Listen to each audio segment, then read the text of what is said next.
السلام علیکم ورحمۃ اللہ وبرکاتہ۔ الحمد للہ وحدہ والصلاة والسلام علی من لا نبی بعدہ، اما بعد۔ شہر اللہ المحرم و بدعاتہ، ماہ محرم چار حرمت والے مہینوں میں سے ایک ہے۔ نیا اسلامی سال کا پہلا مہینہ ہے۔ اس مہینے میں جو عبادات مسنون ہے وہ ہے روزہ۔ آپ صلی اللہ علیہ وسلم کا فرمان ہے، افضل الصیام بعد رمضان شہر اللہ المحرم، ماہ رمضان کے بعد افضل ترین روزے اللہ کے مہینے محرم کے روزے ہیں۔ آپ صلی اللہ علیہ وسلم نے یہود مدینہ کو 10ویں محرم کا روزہ رکھتے ہوئے پایا۔ آپ نے پوچھا یہ کیسا روزہ ہے؟ تو انہوں نے کہا کہ یہ عظیم دین ہے، اللہ نے اس دن موسیٰ علیہ السلام اور ان کی قوم کو نجات دی اور فرعون اور اس کی قوم کو غرق کیا۔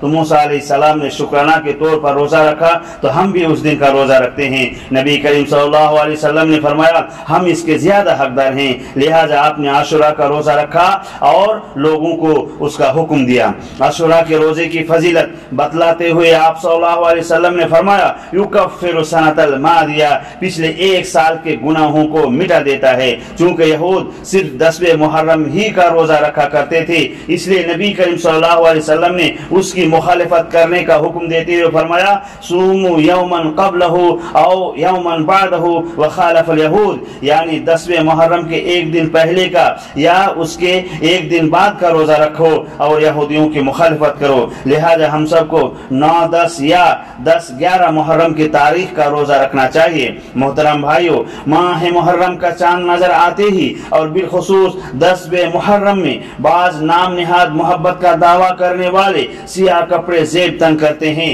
نوحہ و ماتم کرتے ہیں، تازیہ و تابوت بناتے ہیں، منہ پیٹتے، روتے اور چلاتے ہیں، ماتمی جلوس نکالتے ہیں، زنجیروں اور چھریوں سے خود کو زخمی کرتے ہیں، سیدنا حسین رضی اللہ عنہ کی یاد میں سبیلے لگاتے ہیں۔